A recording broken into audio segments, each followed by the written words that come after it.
My name is Preston, but most people call me Prez. I'm 71 years old and on what I believed would be a peaceful turning point, a family dinner meant to heal old wounds. I walked straight into something I wasn't prepared for.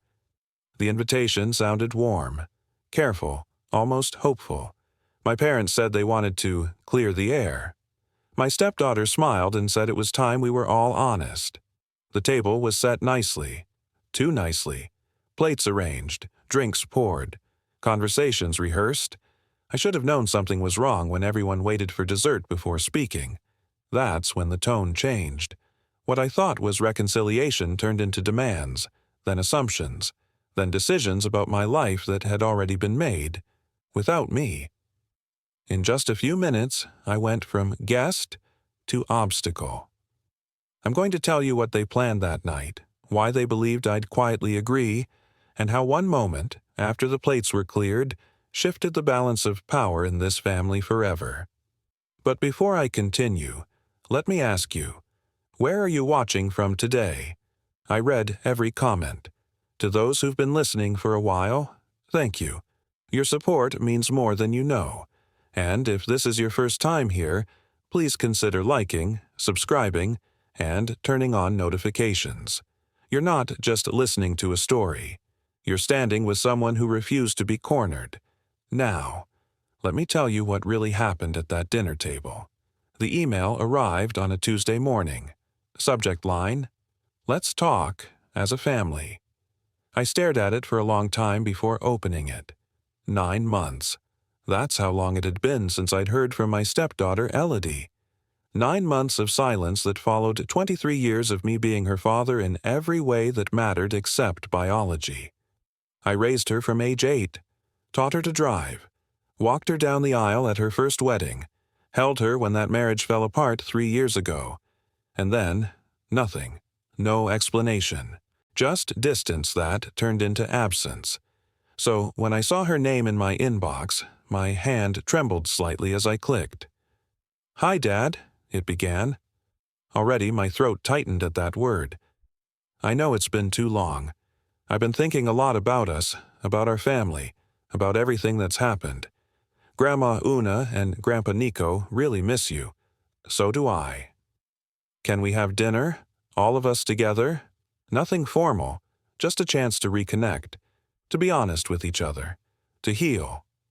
Please come. It would mean everything. Love, Elodie. I read it 3 times. The language was warm, but something about it felt constructed, practiced. Maybe I was being paranoid. Maybe 45 years of running a consulting business, negotiating deals, reading rooms, spotting the angle, had made me suspicious of sincerity. Or maybe I just wanted so badly to believe it that I was looking for reasons not to. I called my mother, Una. She's 89, sharp as ever, but her voice has gotten softer with age. "Preston, sweetheart," she said when she answered. "Did you get Elodie's email?" "Just now. Did you know about this?" A pause. "Your father and we think it's a good idea. We all need to sit down. Clear the air." "Clear the air about what?" "Just things. Old misunderstandings. You know how families can drift." But we hadn't drifted. There had been a deliberate cutting away. I'd felt it, but couldn't name it. "Will you come?" she asked, and there was something in her voice, a pleading that made my chest ache. "Of course, Mom. For you and Dad, I'll always come." "Good, good. It's this Saturday. Nico's restaurant, 7 o'clock. Nico's. The upscale Italian place where we'd celebrated Elodie's college graduation, her engagement, her 30th birthday. She was choosing the location carefully, anchoring this dinner in positive memories. That should have been my first warning. Saturday arrived too quickly. I stood in front of my closet for 20 minutes trying to decide what to wear. Casual felt disrespectful. Formal felt like I was treating it like a business meeting. I settled on slacks and a button-down, the outfit of a man trying to look relaxed while feeling anything but. I arrived at Nico's at 6:55. Punctuality is a hard habit to break. The host recognized me. "Mr. Preston, good to see you. Your party is already seated. Private room in the back. Private room. Another detail that should have alarmed me. I followed him through the main dining area, past couples sharing wine and families laughing over pasta, into a quieter corridor. He opened a door. The room was small, intimate. A single table set for 6. They were all there already. Elodie sat at one end, her fiancé Ronan beside her. I didn't know she was engaged again. When had that happened? My ex-wife, Rhea, sat across from them, dressed like she just left a boardroom. We'd been divorced for 8 years, but the sight of her still carried weight. History compressed into a single glance. And, at the far end, my parents. Nico, my father, 91 years old, his hands folded on the table like he was waiting for a verdict. Una beside him, smiling nervously. "Dad!" Elodie stood, came around the table.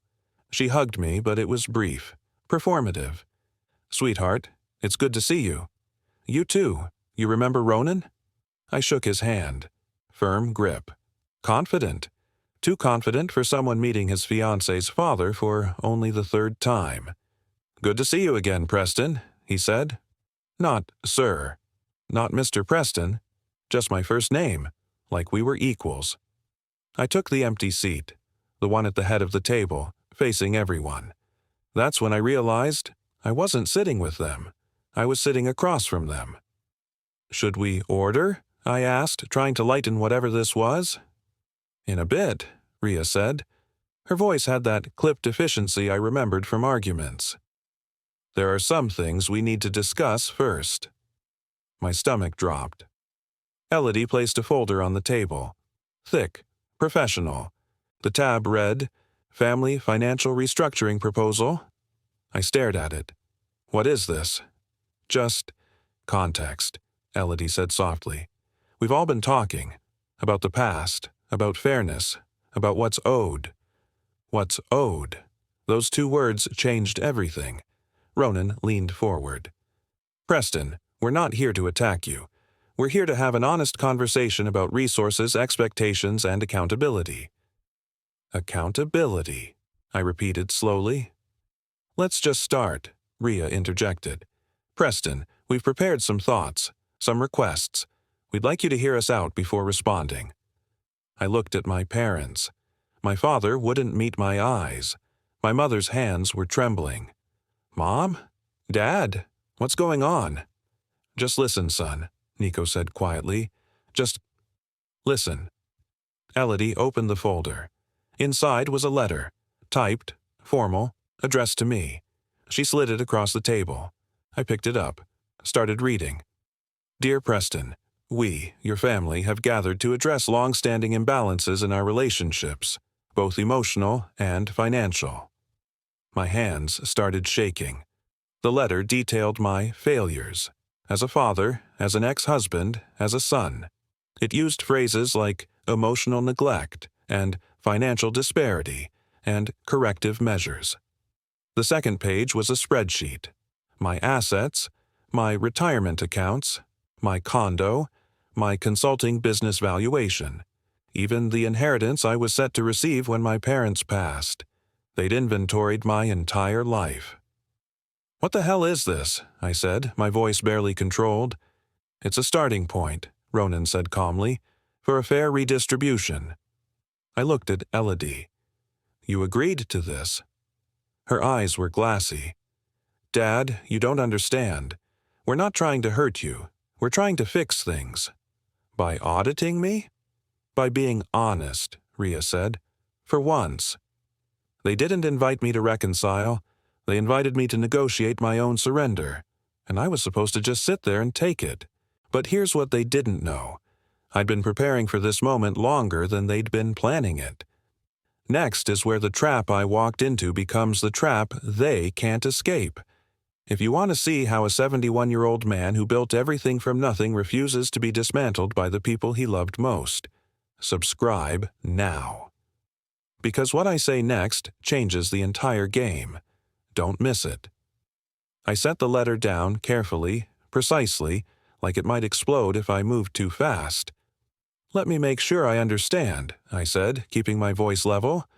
You invited me to dinner under the pretense of reconciliation, but what you actually wanted was to present me with a financial demand. Is that correct?" "It's not a demand," Elodie said quickly. "It's a conversation. A conversation where you've already prepared documents and spreadsheets, where you've calculated my net worth without my knowledge or permission." Ronan cleared his throat. "Preston, I'm a financial advisor. I help the family organize their thoughts in a productive way. That's all." "You're a stranger," I said flatly. "You've been dating my daughter for what, 6 months?" "8, he corrected, "and we're engaged." I looked at Elodie's left hand. There it was, a ring I'd never seen, never been told about. "Congratulations," I said. The word tasted bitter. "Dad, please," Elodie's voice cracked. "Can you just listen to what we're asking?" I sat back, folded my hands. "I'm listening." Ronan took over, and I realized with cold clarity that he'd been waiting for this, that he was the architect, and my family were his materials. "We're proposing 3 primary adjustments," he began, consulting his phone like this was a business presentation.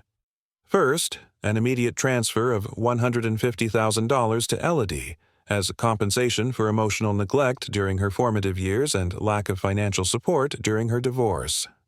I almost laughed. I paid for her college, her wedding. I gave her $20,000 when she and her ex split up. "Which barely covered her legal fees," Rhea interjected, "while you continued living comfortably." "I worked for that comfort."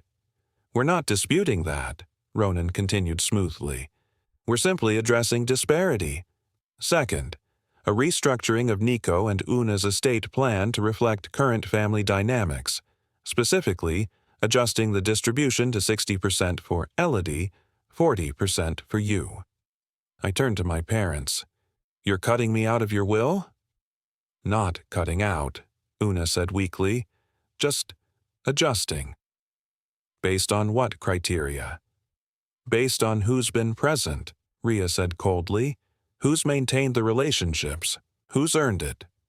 The rage building in my chest was white hot, but I kept it contained. "And third?" I asked. "Third," Ronan said, "monthly payments of $3,000 to Rhea, retroactively calculated from the date of your divorce to address inadequate spousal support." We had a settlement, signed by both of us and approved by a judge. "A settlement you pressured me into," Rhea said, leaning forward, "when I was vulnerable and didn't have proper representation. You had a lawyer, a good one. That I paid for. Whom you intimidated. This was insane. This was—" I looked around the table, at Elodie, who couldn't meet my eyes, at Ronan, who looked pleased with himself, at Rhea, who'd apparently rewritten our entire marriage, at my parents, who looked small and old and complicit. "What happens if I say no?" I asked quietly. The temperature in the room dropped. "Then we'll have to pursue other options," Ronan said. "Such as?" "Public disclosure," Rhea said. "Your clients, your professional network, they should know what kind of man you really are." "You're threatening to slander me." "It's not slander if it's true." "And what truth would that be? That I worked hard? That I provided for my family? That I honored my commitments?" "That you chose money over people," Elodie said, her voice breaking. "Every single time." That one hurt, because there was a grain of truth in it, a grain I'd spent years trying to ignore. "Sweetheart," I said gently, "is this really what you want? Putting a price tag on our relationship?" "You already did that," she whispered. "Years ago." The silence that followed was suffocating.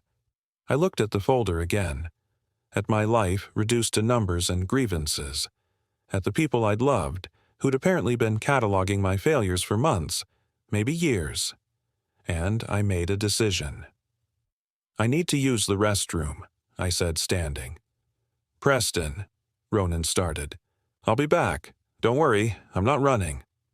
I walked out of that private room, through the corridor past the happy families eating pasta. In the bathroom, I locked the stall door and stood there, breathing. My phone was in my pocket. I pulled it out and made a call.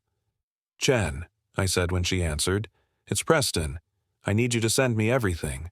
Every document, every photo, every piece of evidence we discussed. Send it to my email in the next 10 minutes. "Everything?" Chen, my private investigator, asked. "Everything." "Preston, are you sure? Once you use this—" "I'm sure. Send it now."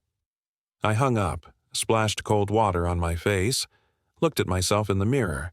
71 years old, gray hair, tired eyes, a man who'd built a business from nothing, raised a daughter who wasn't biologically his, tried his best even when his best wasn't enough. And now they wanted to take it all. No, not without a fight. I walked back to that private room, sat down, folded my hands. "I've considered your proposal," I said calmly. They all leaned forward slightly, expecting capitulation. "And my answer is no." The shock on their faces was almost worth it. "Dad," Elodie started, "I said no. To all of it. The money, the estate restructuring, the monthly payments. No." "Then you're choosing to destroy this family," Rhea said. "No, Rhea, you did that the moment you turned reconciliation into extortion." I stood, pulled out my phone. My email had just chimed. "But before I leave, I want to show you all something. Because if we're being honest tonight, really honest, then let's be thorough." I opened Chen's email, downloaded the first attachment. "Ronan," I said, turning my phone toward him, "tell everyone about your company, the one that's currently under investigation for fraud, the one that needs a cash infusion of at least $200,000 in the next 60 days, or you lose everything." His face went white. "Tell them about the 3 business partners who've sued you, about the clients you misled, about why you really proposed to Elodie so fast." "This is absurd," he stammered. "I don't have to." "You don't. But I will." I pulled up another document, turned to Rhea. "And since we're discussing financial transparency, Rhea, why don't you share your current bank statements? The ones showing you're dating a semi-retired executive worth $3 million? That you're not struggling at all? You just wanted more?" She opened her mouth. Nothing came out. "And, Elodie," I said, my voice softening, "tell everyone about the therapist Mom recommended, the one who specializes in financial trauma recovery, the one who's been coaching you to see our relationship as a series of debts I owe you." "Dad, how did you—" "Because I'm not stupid," I said quietly, "and because 3 months ago, when all of you started acting strange, I hired someone to find out why." I looked at my parents. "Mom, Dad, I know Ronan visited you 6 times over the past 2 months. I know exactly what he told you. How he convinced you I didn't care. How he made you believe cutting me out was an act of love toward Elodie." My father's hands trembled. "I have all of it. Every meeting, every lie, every manipulation." I put my phone away. "So, here's my counter-proposal. I walk out of here. You never contact me again with financial demands, and I don't send all of this—" I gestured to my phone. "To everyone who matters. Your friends, Rhea, your licensing board, Ronan, your therapist's ethics committee, Elodie." "You wouldn't," Rhea breathed. "Try me." I walked toward the door, stopped, turned back. "You wanted honesty? Here it is. I wasn't a perfect father. I worked too much. I missed things. But I loved you, Elodie. I still do. And I'm sorry that wasn't enough." She was crying now. "But love isn't a transaction, and family isn't a negotiation. When you figure that out, if you figure that out, you know where to find me." I left them sitting there, walked through the restaurant, got in my car, and drove home. For 3 days, my phone didn't ring. Not a text, not an email, not even a voicemail from my mother apologizing or my father trying to explain. Just silence. And in that silence, I realized something. They'd expected me to break, to call them, to apologize for walking out and come crawling back with a compromise. They didn't understand that I'd already compromised my entire life for people who saw it as weakness. Not anymore. I spent those 3 days doing what I do best, planning. I sat at my dining room table with Chen's report spread out like a military strategy. Every document, every photograph, every recorded conversation where Ronan had bragged to his business associate about landing the perfect mark. The investigation had cost me $15,000, worth every penny. On the 4th day, Una called. I stared at her name on my screen for 3 rings before answering. Mom. Preston. Her voice was small, fragile. Can I come see you? Just me. Please. An hour later, she was sitting in my living room, hands wrapped around a cup of tea she wasn't drinking. Your father doesn't know I'm here, she said. Does that bother you? Everything bothers me right now. She looked up at me with watery eyes. How did we get here, Preston? How did we become people who ambush our own son? You tell me. She was quiet for a long moment. Then, Ronan came to visit us in March, brought flowers for me, a bottle of scotch for your father. He was so charming, so interested in our lives. He asked about you, how often we saw you, whether you called, if you seemed happy. And you told him I was distant. Because you were. You are. She said it gently, but it still landed. You call once a week. Visit maybe twice a month. You're always polite, always asking if we need anything, but Preston, you're not present. You haven't been present since the divorce. I was giving you space. We didn't want space. We wanted our son. The truth of it sat heavy between us. Ronan said he understood, Una continued. Said his own father was the same way. Successful, providing, but emotionally absent. He said sometimes families need to force the conversation. That you'd be relieved, actually, to have everything out in the open. And you believed him. We wanted to believe him, because it meant there was a path back to you that didn't require us to admit we'd been hurt, that we'd been waiting for you to notice we were lonely. I closed my eyes. Mom, I'm sorry. I didn't know. You didn't ask. She set down her tea. Neither did we. And Ronan took advantage of that. He made us feel like we were helping, like restructuring the inheritance was an act of love toward Elodie, not a betrayal of you. What changed? Why are you here now? Because 2 days ago, Elodie came to our house crying. She'd found something on Ronan's computer, emails, about his debts, about his plan to use her, use all of us, to solve his problems. Una's hands trembled. She asked if we knew, if we were part of it. And? We didn't know. Not about that, but we knew enough. She looked at me with shame written across her face. We knew the dinner felt wrong, that the folder was too organized, that demanding money from your own child wasn't reconciliation, it was warfare. But we convinced ourselves it was different because we were correcting an imbalance. I reached across and took her hand. Where's Elodie now? She ended it with Ronan, threw him out of her apartment. She's devastated, Preston. Not just about him, about everything, about what she did to you. My chest tightened. I need to see her. She doesn't think you'll want to. She's wrong. Una squeezed my hand. Your father is ashamed. He won't say it, but he is. He keeps asking me if we've lost you. Have you? I don't know. Have we? I thought about it, really thought about it. You broke my trust, both of you. You chose a stranger's word over your own son's character. I paused. But you're also my parents, and I'm not interested in punishing you. I'm interested in the truth. What happens now? Now? I stood up.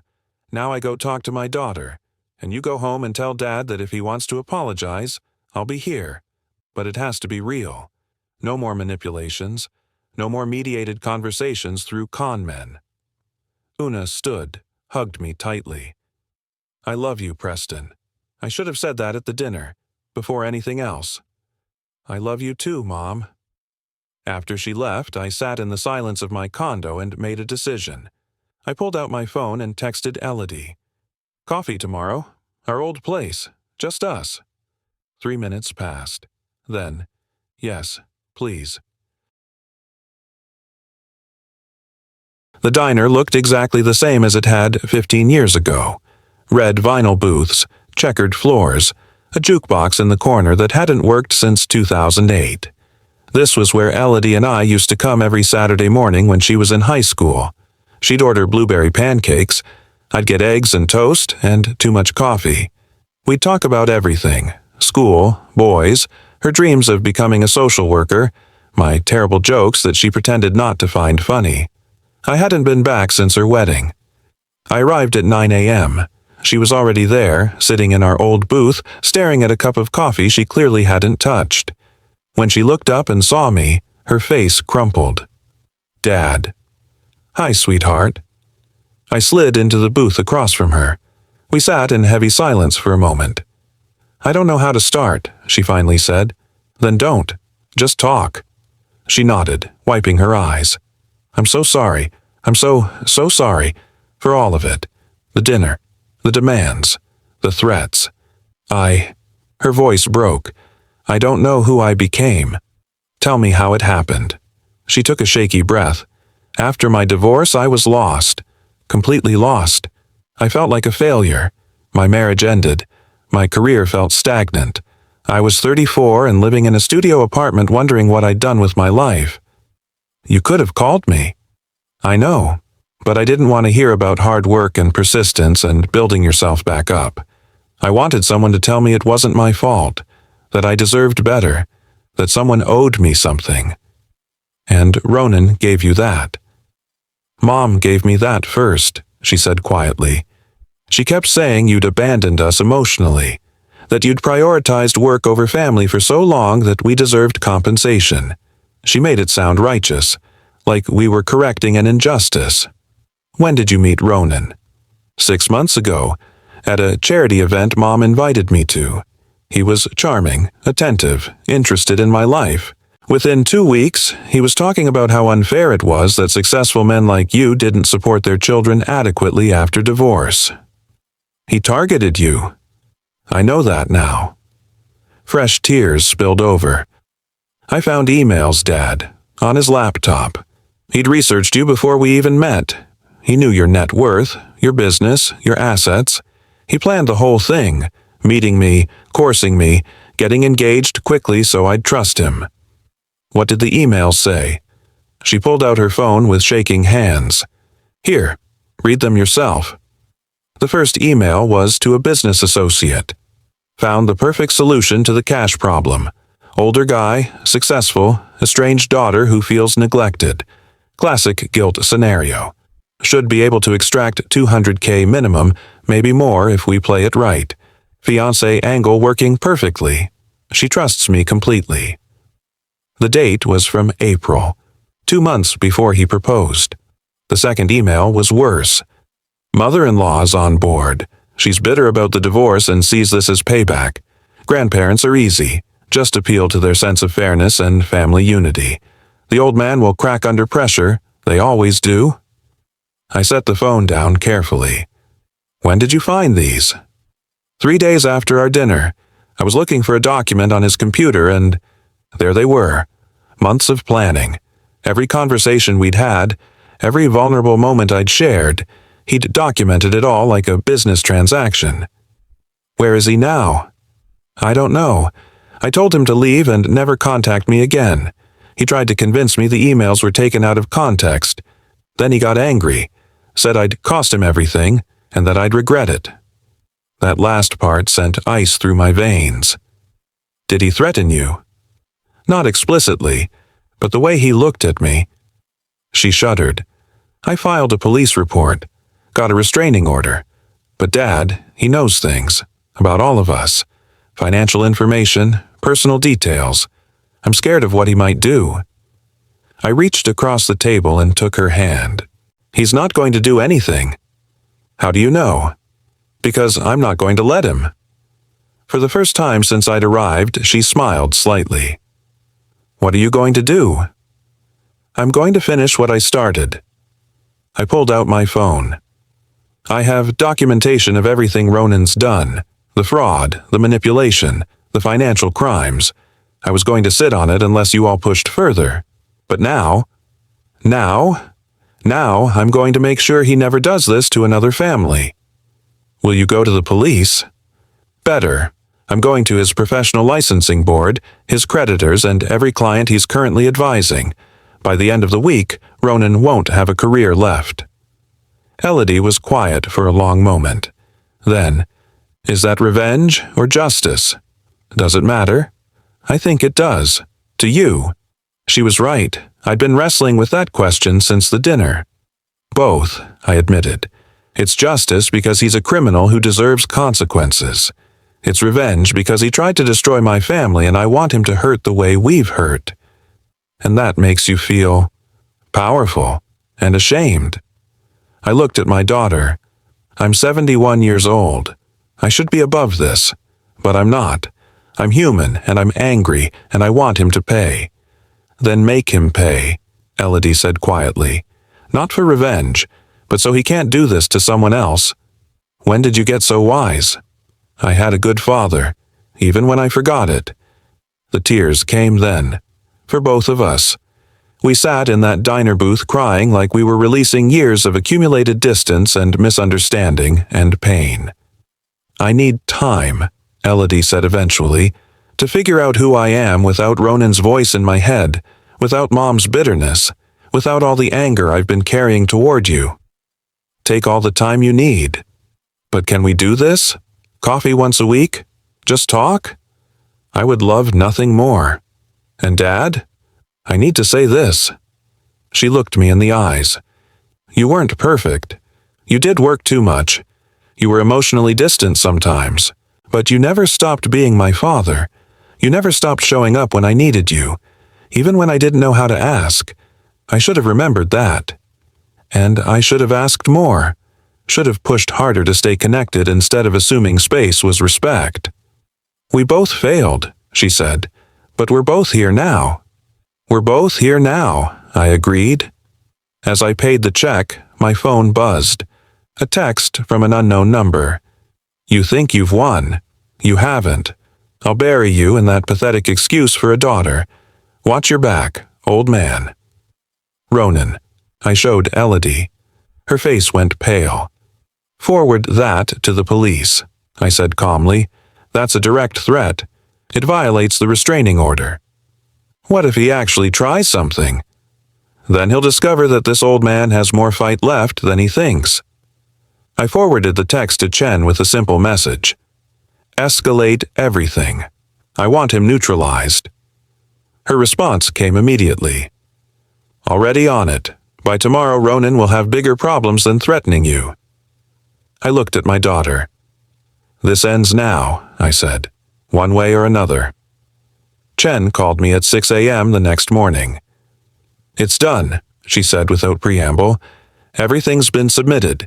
His licensing board, the state attorney's office, and I sent a courtesy copy to 3 major financial publications who love a good fraud story. I was already awake, coffee in hand, watching the sunrise from my balcony. How long until it hits? The board will launch a formal investigation within 48 hours. The publications, one's already drafting a piece, should go live by end of week. She paused. Preston, you need to prepare for blowback. Ronan's going to know this came from you. Let him know. He's already violated the restraining order with that text. If he comes after you, then he'll be arrested. I'm not hiding, Chen. I know. That's what worries me. After I hung up, I sat with the weight of what I'd set in motion. This wasn't just exposure. It was annihilation. By the time Chen's documentation made its rounds, Ronan would lose his license, his credibility, possibly face criminal charges. Was I comfortable with that? Yes. Did it make me a good person? I wasn't sure anymore. My phone buzzed. Elodie. Can I come over? Something happened. She arrived 20 minutes later, still in pajamas, hair uncombed, eyes red. He was at my apartment last night, she said before I'd even closed the door. Ronan. At 2 a.m., banging on the door, screaming that I'd ruined his life, that you'd ruined his life. My blood went cold. Did you call the police? Yes, they came, arrested him for violating the restraining order. He's in custody now. She collapsed onto my couch. But Dad, before they took him away, he said something that's been eating at me. What? He said, "You think your father's some hero? Ask him about the Riverside deal. Ask him what he did to the Chen family." The name hit me like a punch. Riverside. 20 years ago. A business deal that had made my reputation and destroyed someone else's. "What's he talking about?" Elodie asked. I sat down heavily. Something I've spent 2 decades trying to forget. "Tell me." So I did. In 2004, I was consulting for a commercial real estate development. Big project, shopping complex, office buildings, the works. Another consultant, David Chen, had the original contract. He'd spent months building relationships, doing groundwork. Chen, like your investigator? His daughter. I rubbed my face. David was meticulous but slow. The developers were getting impatient. They approached me, asked if I could expedite things. I knew taking the contract meant cutting David out completely. Did you do it?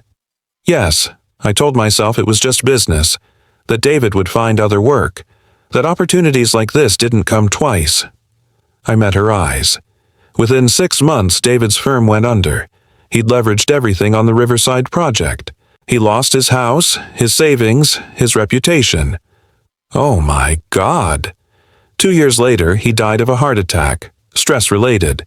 His daughter, Chen, the investigator, blamed me. She was 23, had to drop out of grad school to support her mother and younger brother. Elodie was staring at me. Why would she work for you? Because 15 years later, I tracked her down and apologized. Offered to pay for her brother's college tuition, help her mother with medical bills. She refused everything except a business proposal. She'd become a PI, and I'd become her client. Said she wanted to keep an eye on me. Does she hate you? I think she did, maybe still does. But we have an understanding. I give her business, pay well, never ask for anything unethical. And she makes sure I never forget what ambition without conscience looks like. Elodie was quiet for a long time. So Ronan's right. You're not a hero. No, I'm not. But you're not a villain either.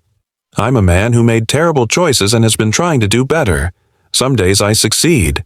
Some days I fail spectacularly. She leaned her head on my shoulder. I think that's all any of us can do. 3 days later, Ronan made bail. His first call was to me. You destroyed me, he said when I answered. His voice was hollow. Everything I built, gone. You did that yourself. I just documented it. I want to meet, face to face. You owe me that. I owe you nothing. Please. And there was something in his voice, not quite remorse, but close. One conversation. Then I disappear forever. Against my better judgment, I agreed. Public place, daytime. Chen sitting 2 tables away with her hand near her concealed carry permit. Ronan looked terrible. Unshaven, hollow-eyed, defeated. I know you won't believe me, he started, but I didn't start out trying to hurt anyone. I had debts, bad investments, I panicked, and then I met Elodie and she talked about you and I saw an opportunity. This isn't an apology. No, it's an explanation. He leaned forward. You know what the worst part is? I actually started to care about her, about your family, and I still did it anyway, because the debt was real and the fear was real and I convinced myself everyone would be fine. But we're not fine. I know. He slumped back. I'm going to lose my license, probably face charges. My career is over, but that's not why I'm here. Then why? To tell you that exposing me doesn't make you different than me. We both saw people as means to ends. I did it out of desperation. You did it out of ambition. Same sin, different circumstances. The Riverside deal hung between us, unspoken. You're right, I said quietly. I'm not innocent. I've hurt people, made choices I regret. Then why am I the villain? Because I learned from my mistakes. I spent 20 years trying to be better. You spent 20 minutes trying to rationalize being worse. Ronan stared at me. Then, surprisingly, he laughed, bitter and broken. Fair enough. He stood. I hope your daughter forgives you faster than mine will forgive me. You have a daughter? Had. She stopped talking to me 3 years ago. Said I was more interested in money than people. He smiled sadly. Turns out she was right. He walked away. I never saw him again. 6 weeks after Ronan's arrest, my phone buzzed with a group text. From Elodie. Family dinner, my apartment, this Saturday, I'm cooking, no folders, no demands, just us. Please come. Responses came quickly. Una. We'll bring dessert. Nico. I'll be there, sweetheart. Ria. Can I come? I know I don't deserve to, but... Elodie. Yes, everyone's invited. Everyone gets a second chance. My turn. I stared at my phone for 5 minutes. I'll bring wine and an appetite. Thank you for this. Saturday arrived cold and clear. I stood outside Elodie's apartment building holding 2 bottles of wine and a peace offering I'd spent 3 days preparing. A photo album from when she was young. Pictures of us at the diner, at her graduations, at the father-daughter dance where she was 12, and I stepped on her feet through every song. I knocked. She opened the door, wearing an apron covered in flour. Dad, come in. The apartment smelled like roasting chicken and fresh bread. My parents were already there, sitting on the couch looking nervous. Ria stood by the window, arms wrapped around herself. Preston, she said quietly. Ria. Awkward silence. Okay, Elodie announced, emerging from the kitchen. Here's how tonight works. We eat first. Real food, real conversation. Nothing heavy. Then, if everyone's comfortable, we talk. Actually, talk. About everything. And we did. Dinner was imperfect and beautiful. The chicken slightly dry, the bread a little burnt, but made with love. We talked about safe things. The weather, a movie Nico had seen, Una's garden. It felt like physical therapy for a broken family. Painful, awkward, necessary. After dessert, Una's famous apple pie, Elodie cleared the table and we sat in the living room. I'll start, she said, because this was my idea, and because I owe you all honesty. She looked at each of us. I was angry, for years. At Dad for not being more present. At Mom for making me choose sides. At Grandma and Grandpa for seeming to prefer the peaceful version of me instead of the real one. I let that anger become a wound I picked at until it infected everything. Sweetheart, I started. Let me finish. She smiled through tears. Ronan didn't create my resentment. He weaponized it, and I let him because it felt good to finally blame someone, to make someone pay. But the truth is, we've all made mistakes, and we can either keep punishing each other for them, or we can choose something different. Ria spoke next. I need to apologize, to everyone, but especially to Preston. She looked at me. I spent 8 years rewriting our marriage as a tragedy where I was the victim and you were the villain. The truth. We were 2 people who loved each other once and grew apart. That's not a crime. It's just... sad. I used Elodie's pain to justify my bitterness. I convinced myself you owed me something beyond the divorce settlement. I was wrong, and I'm sorry. My father cleared his throat.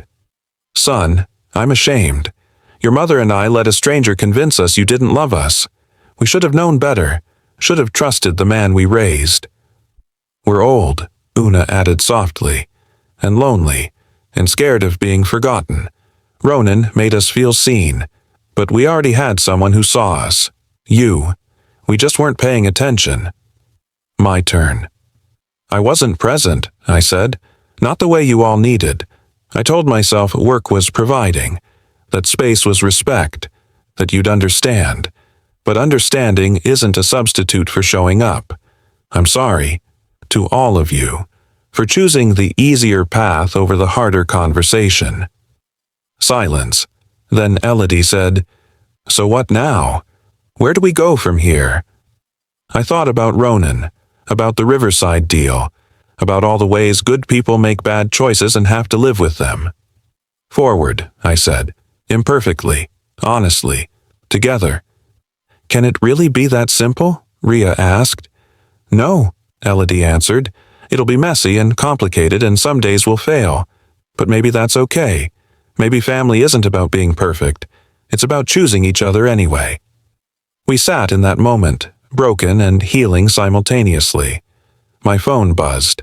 Chen. "Ronan took a plea deal. 18 months, restitution, permanent license revocation.